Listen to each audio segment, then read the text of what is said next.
So this video is about Romance language subjects pronouns.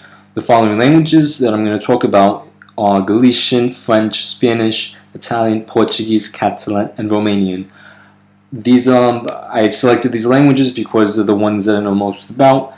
There are other Romance languages that I didn't include, like Romansh or Asturian, for example, but this is just an in-depth introduction on these subject pronouns for these languages. Alright, let's get started.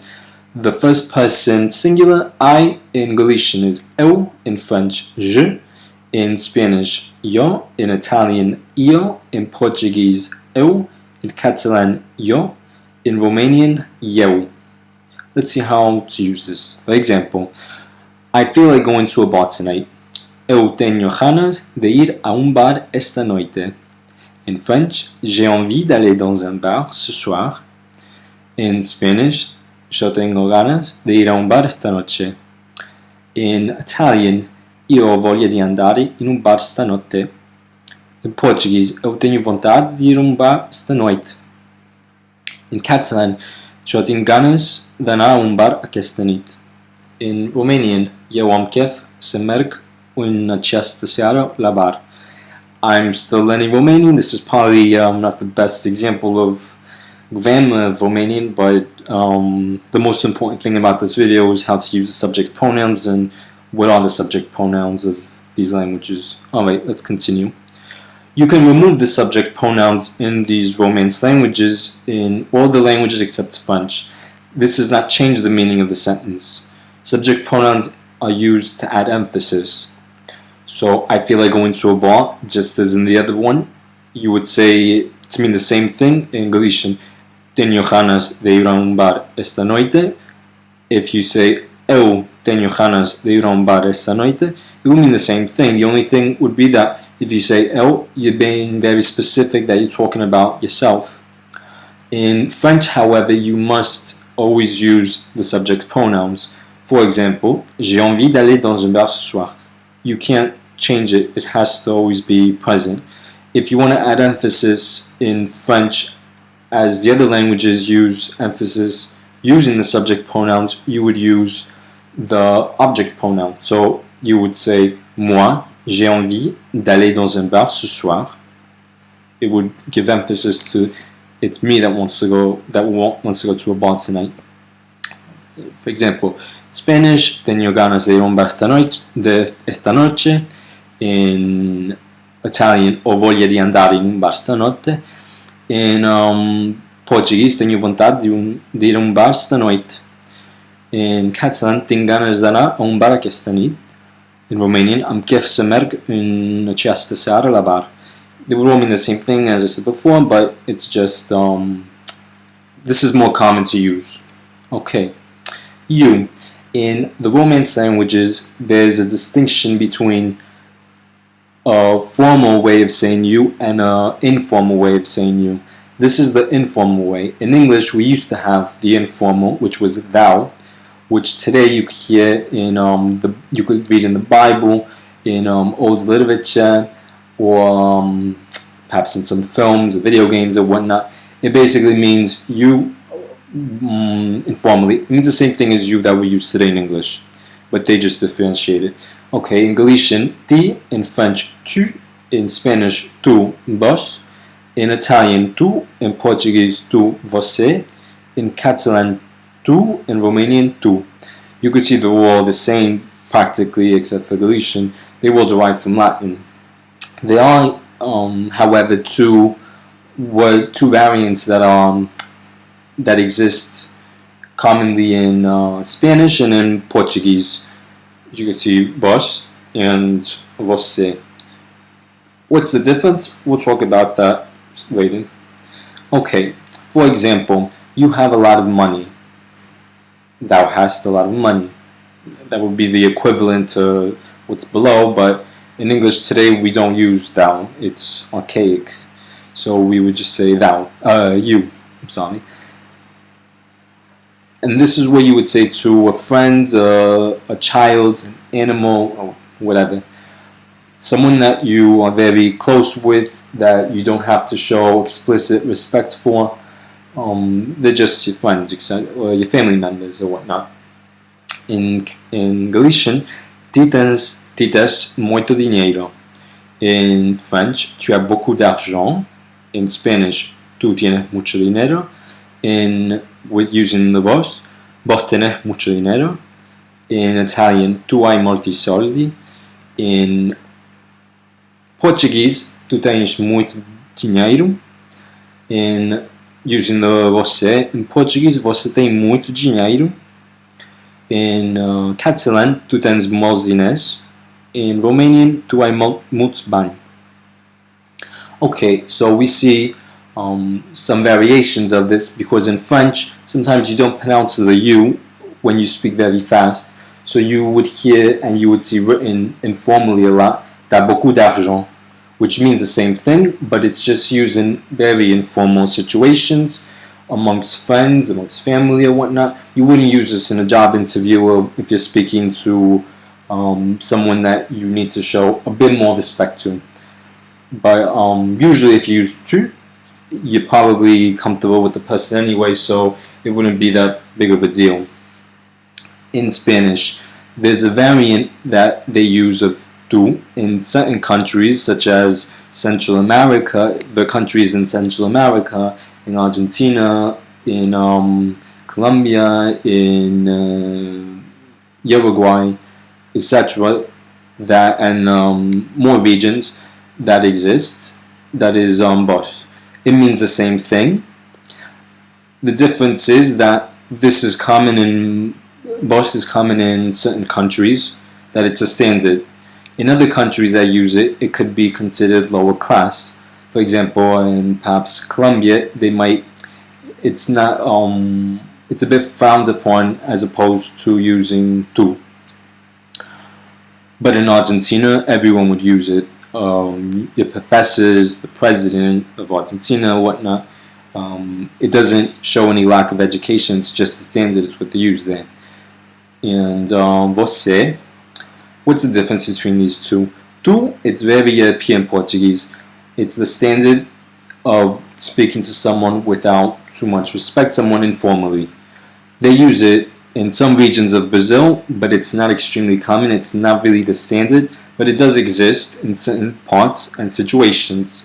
Você is the equivalent of what they would use in Portugal to mean tu, which is it's very common. It's what everyone would use.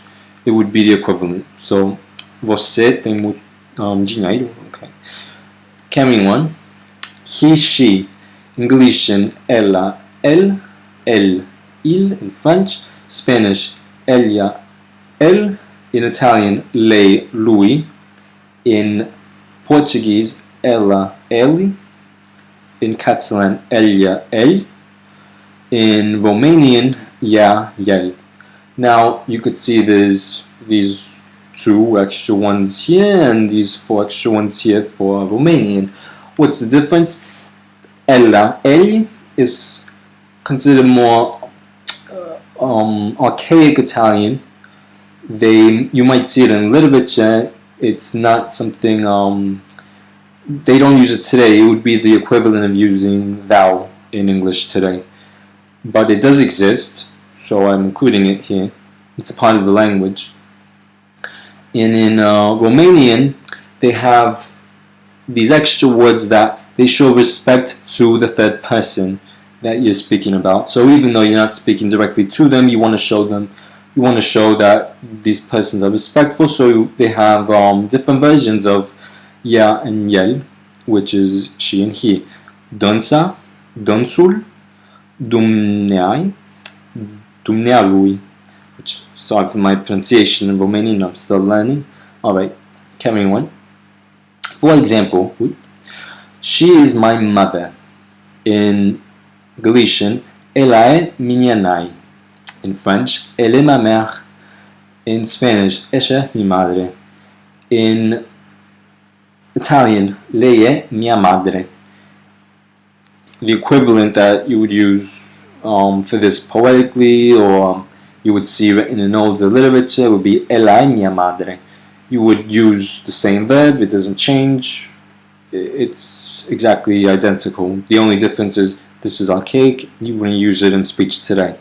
In Portuguese, ela é a minha mãe. In Catalan, ella es ma mare. In Romanian, ea este mama mea. This is what you would use as well. It's conjugated with the same verb as yeah. Okay, carrying on. For the masculine, he is not my friend. El no es o meu amigo. In French, il n'est pas mon ami. In Spanish, él no es mi amigo. In Italian, lui non è il mio amico. This is the equivalent. It's the same thing. You use the same verb and everything. It's just archaic. Egli non è il mio amico. In Portuguese, ele não é o meu amigo. In Catalan, el no es el meu amic. In Romanian, el nu este prietenul meu. As you could say, dânsul dumnealui as well. Okay, next. We. In Galician, nos.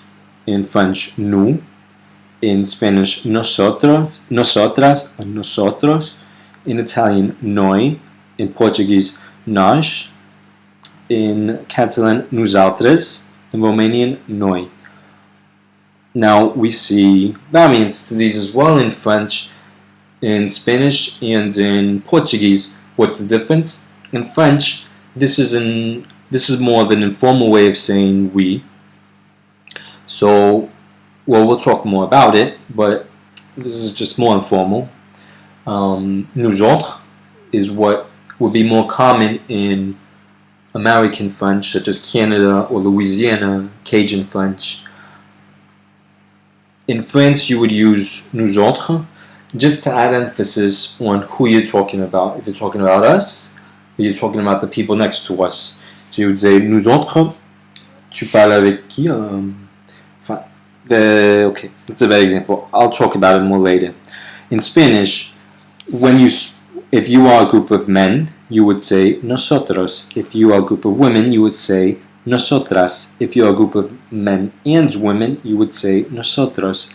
If you're a group of 100 women and one man, you would say nosotros. If there's one man, you would always make the whole word masculine. Basically, it's just feminine and masculine.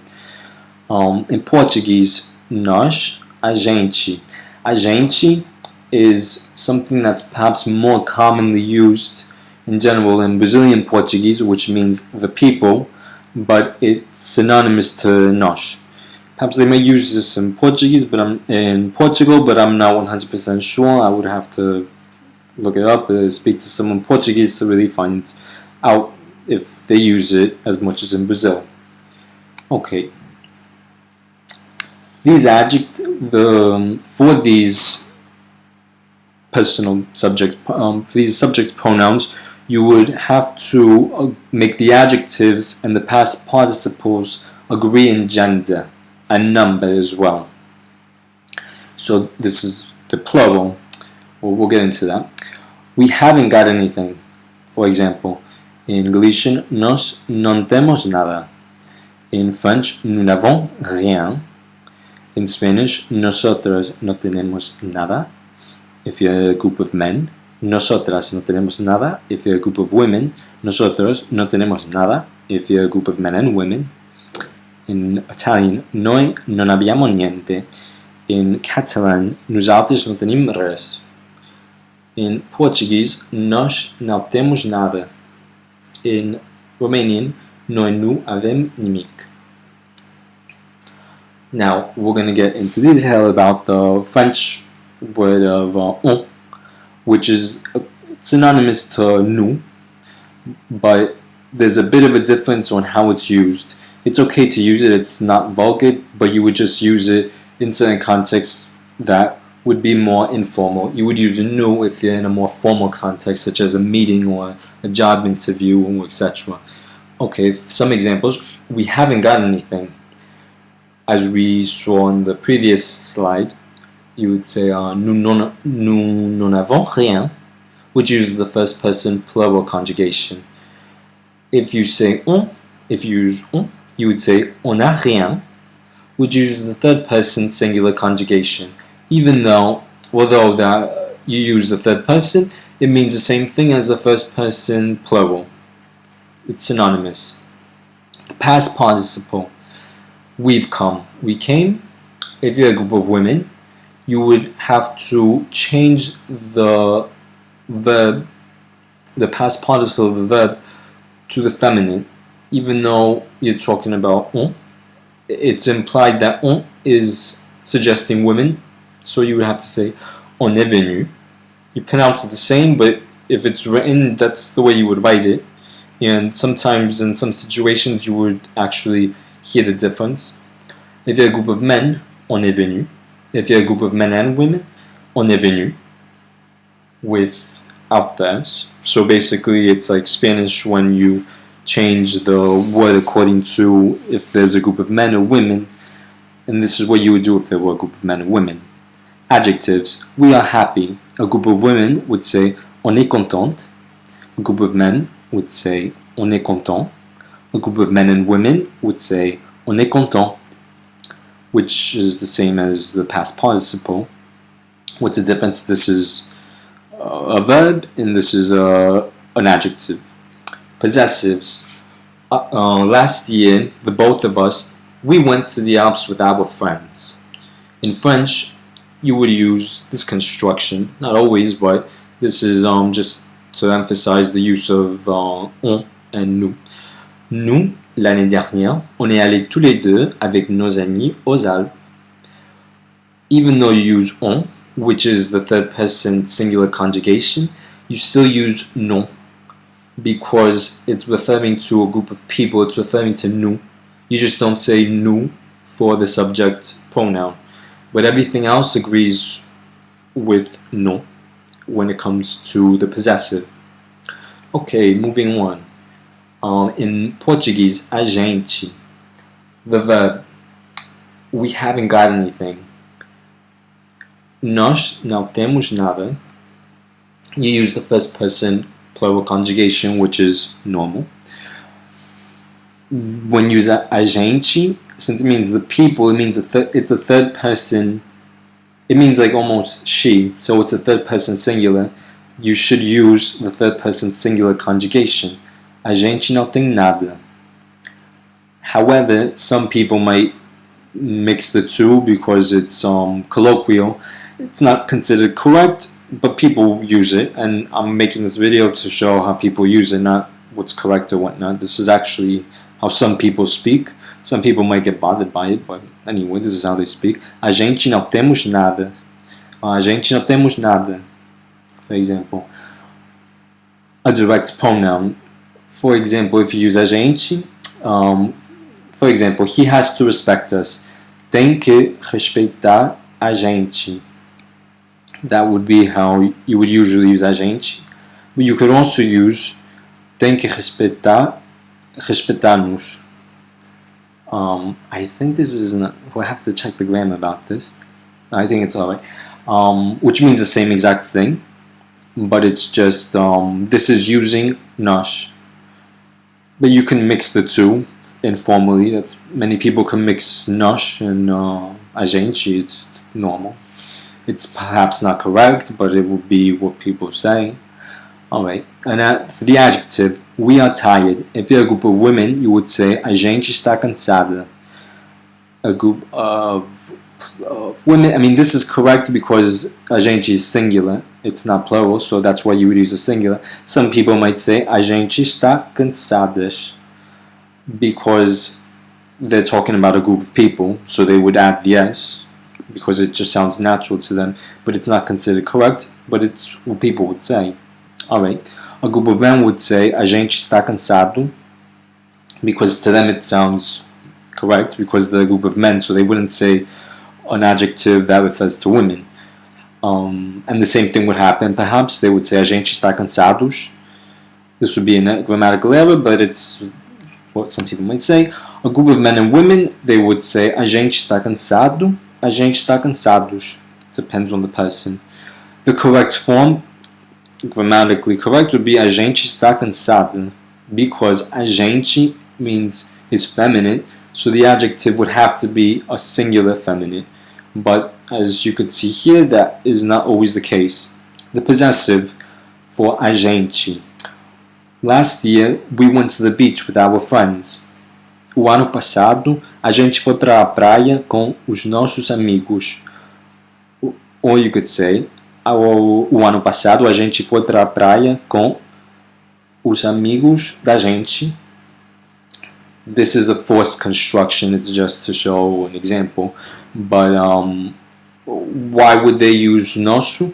Because if they use the correct form that is considered correct, but it's not natural, which is the third person, they would say this.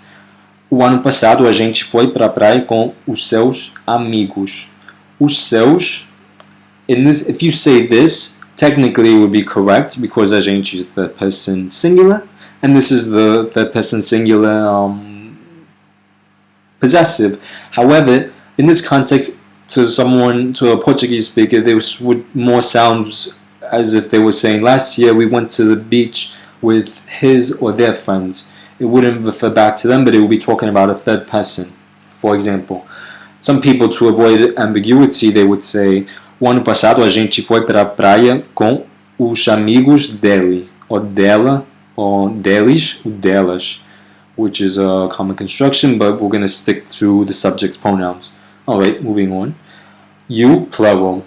This is the informal plural. This is the plural form of tu and ti from the other slide. In Galician, vós. In French, vous, vous autres. In Spanish, vosotras, vosotras, which corresponds to the same thing as nosotros, nosotras, which basically this is if you're a group of men, this is if you're a group of women, and this is if you're a group of men and women.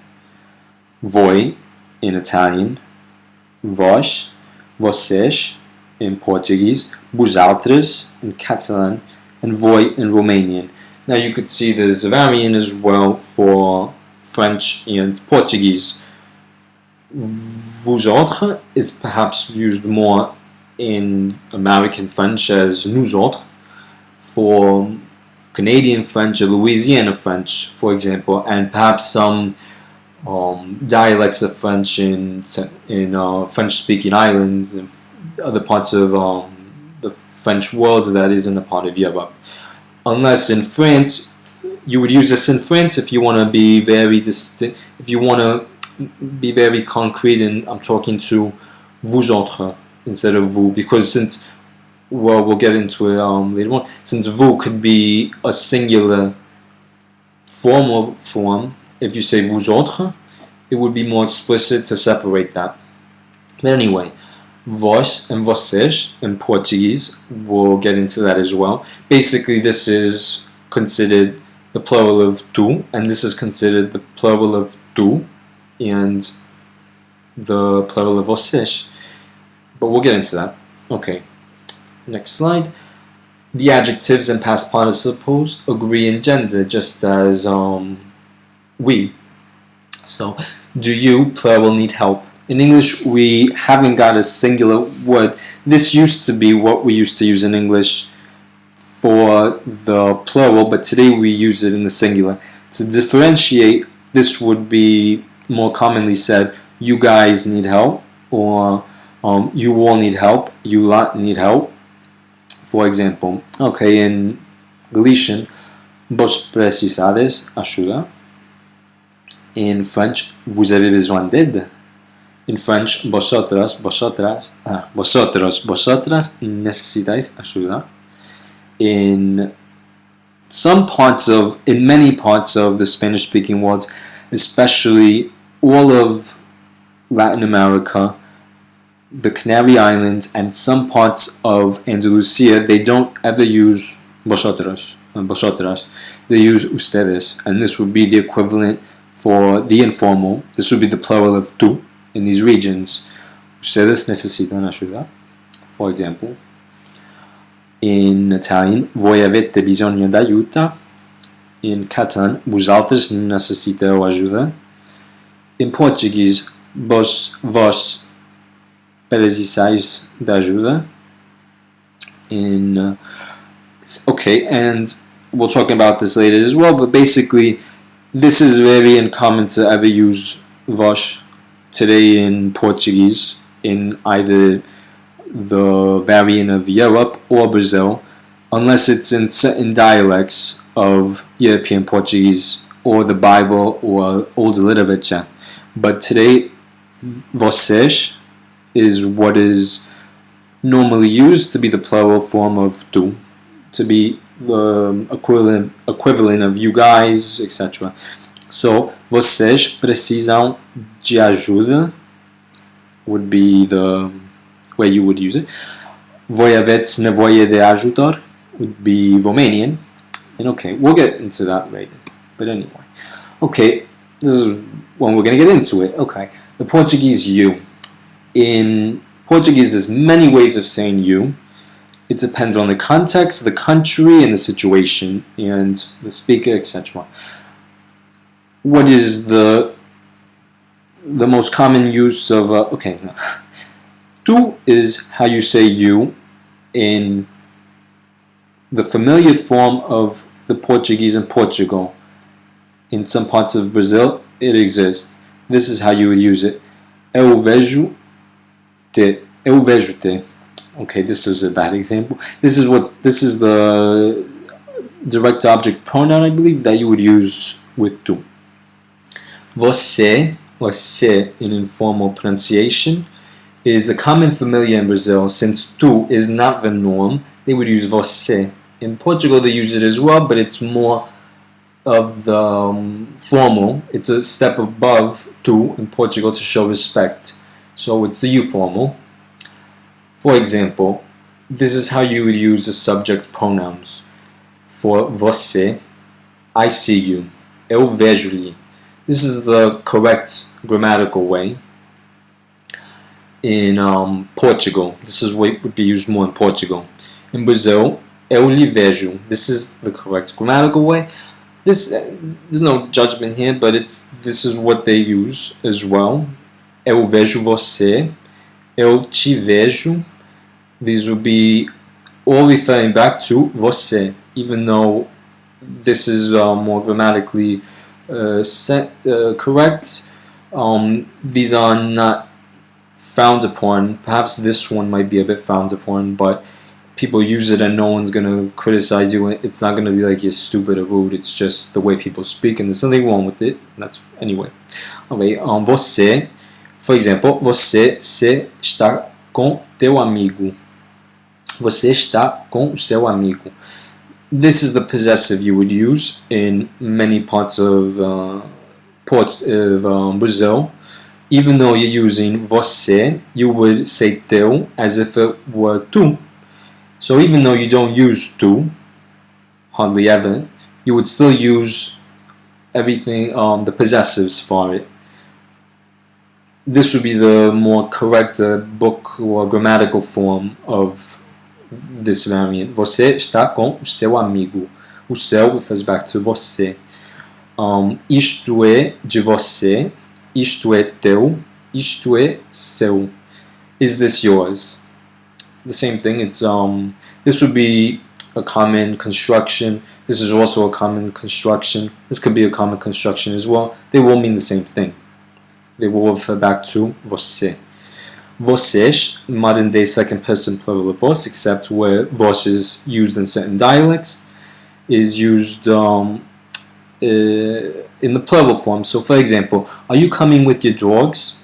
Vocês vêm com os vossos cães? That would be very common in European Portuguese. So even though you're using vocês, you would still use the vós form of the possessive. So you'd say, they wouldn't really say, or it wouldn't be common to say vocês vêm com os seus cães, because they would kind of be referring back to someone else's, to a third person, at the singular plural.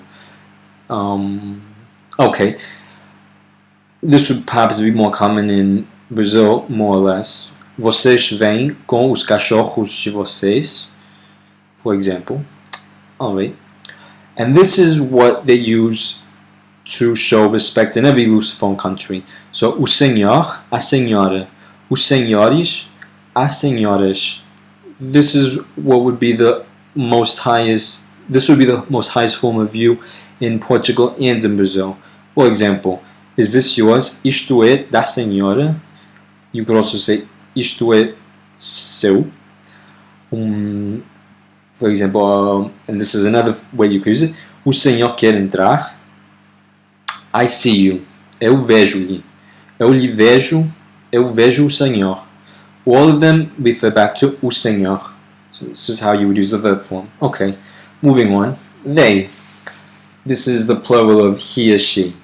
Basically, you could see, we'll go through them. Galician, elas, elas. In French, elle, il. In Spanish, ellas, ellos. In Italian, loro. In Portuguese, elas, eles. In Catalan, ellas, els. In Romanian, yele, ye. Now, there's a difference. Well, most of them, it's just basically they use the plural form of he or she to give it, except Italian, which has another word that comes from Latin as well, and there's no such thing as this. Okay. In Romanian, there's other forms of saying he or she that show respect, as in what I showed before with donsa and donsul, which, well, these are the plural forms that you would use. Donsele, donshi, domnealor. Forgive my Romanian pronunciation, but okay, let's continue. They are not from here. In Galician, elas não são daqui. In French, elles ne sont pas d'ici. In Spanish, esas não são daqui.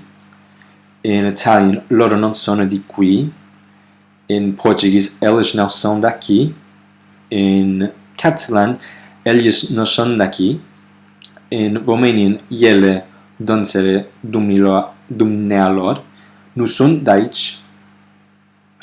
Okay, you could see in Italian, even though you're saying loro and it's the same in masculine and feminine, you have to use the feminine form if you're talking about a group of women for the adjective. So, loro, lei è italiana. Loro sono italiane. So, don't forget that. They want to stay home. In Galician, elles quieren quedarse en casa. In French, ils veulent rester chez eux. In Spanish, ellos quieren quedarse en casa. In Italian, loro vogliono rimanere a casa. In Portuguese, eles querem ficar em casa. In Catalan, eles volen quedar-se a casa. In Romanian, ei, donși, dumnealor, vor să stau a casa. This is probably not the best example of my knowledge of Romanian, because I'm not sure if it's correct, but this is just to give an example, as I said. And perhaps these aren't that common in if you're speaking about your friends or whatnot, but it's just to give the example of how to use it, and it's the same equivalent as yay, for example. In Italian, as well as in the feminine, you would have to change it if you're talking about men. So, loro sono italiani, lui è italiano. You're referring to men here, not women. Or you're referring to a group of men and women. You would use the masculine in the plural. Okay, moving on. You polite. Now, this is something that doesn't exist in English. It used to exist in English. It was you. Today, we use you to mean the informal and formal. Okay, in Galician, vostede, vostedes. In French, vous. This is the same as the second person plural in French, but the only difference is that you would use this to speak to one person with respect, and more than one person with respect. They have, even though you wouldn't say tu, you would say vous, and you would use all the constructions of vous when you're speaking to one person, even though it sounds like you're speaking to more. In Spanish, usted, ustedes. Get back to these later. In Italian, lei, loro. I'll get back to that. In Portuguese, você, vocês, o senhor, a senhora, os senhores, as senhoras. In Catalan, vostè, vostès, vos. In Romanian, dumneata, dumneavoastră. Now we see, this is where we see something very different in Spanish. In Spanish, they have other ways of saying you formally, you in a polite way. Vos is what used to be used in the era of kings or with nobility. You might see it in some literature that's rather old. A good example is to watch Pan's Labyrinth, because Pan, he always refers to the little girl as vos because she's considered royalty. It's a good film as well. Su merced is something that is very specifically used in certain regions of Colombia. It's not considered a standard, and it's only used there. I don't know anywhere else in the world that they would use it, but it exists, and that's why I'm including it into it. In Italian, this looks like the first person singular female, she, and this looks like the third person plural of them. It's identical, but the only difference is you're speaking to one person here and you're speaking to a group of people here formally. Now, this takes all the constructions of she, but it's always written capitalized. This takes all the constructions of loro, but it's always written capitalized as well. And well, we got into this. Você, vocês, senhora, a senhora, os senhores, as senhoras. In Catalan, they have vostè and vostès. And they also have vos, which is not a part of the standard today, but it still exists in many dialects of Catalan, and it's a part of the literature, etc. Moving on. Okay. Adjectives and past participles agree in gender as well. Here are some examples. Do you want to pay? Você quer pagar? You would use the third person singular to conjugate this. Vous voulez payer? You would use the second person plural to conjugate this. Usted quiere pagar? You would use the third person singular to conjugate this. Su merced quiere pagar? The third person singular to conjugate this. Vos queréis pagar? You would use the second person plural to conjugate this. These are just examples. Most people would, well, this you would never use unless you're doing like a play of old Spain and whatnot. And this is dialectal of Colombia, so this is what you would use formally. The thing is, in Colombia, they use this usted a lot to mean tú. It's very common, so I think this is why they reserve this for a higher register, but this is perhaps used more within a family or the certain regions that speak it, so it's very unique to that part. Many people don't even know it exists, but if you're from Colombia and you use it, you probably would know it, but yeah, okay, anyway. Lei vuole pagare, use the third person singular, since it's as if you're referring to she. O senhor quer pagar, a senhora quer pagar. You would use the third person singular. Você quer pagar, this is the third person singular. Você vol pagar, the third person singular to conjugate it. Vos voleu pagar, the second person plural to conjugate it. Dumneata vrei să platiți, the second person singular. Dumneavoastră vreți să platiți. The second person, you would use the second person plural to conjugate it. However, this could mean the singular or plural of the polite form. Okay, moving on. Now, this is the plural form. The adjectives and past participles agree in gender. Do you want to pay? This is the example. Vocês querem pagar. Deletion. In French, vous voulez payer. Spanish, ustedes quieren pagar. Perhaps this might not be a common construction, but this is just for the sake of it to show you. Su merced quieren pagar. In Italian, loro vogliono pagare. In Portuguese, os senhores querem pagar. As senhoras querem pagar. Vocês querem pagar. You would use the third person plural. Vocês volen pagar. The third person plural as well. Dumneavoastră vreți să platiți. As I said before, this is the singular in the plural, so this would mean the plural. Okay, moving on.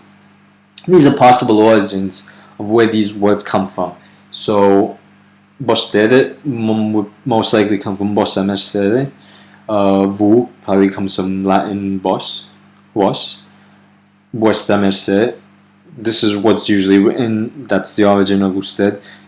Su merced can sometimes be written like this, but since it's not, there's no norm for it. People haven't got a certain way of writing it, but since many people don't pronounce the D at the end of words such as this, it would sound identical. But this is probably the origin. Sua signoria probably is the origin for lei. That's why it's feminine, because you're referring to signoria. But this could be debated. Vossa mercê was probably the origin of você. Vostra mercê probably is the origin of vostè. Vos from Catalan, probably from Latin vos. This is probably there's no doubt about it. Dumneavoastră. Okay, so thank you for watching, and I'm going to try to answer any questions that you have and perhaps make more videos on other subjects about the Romance languages. Thanks, bye.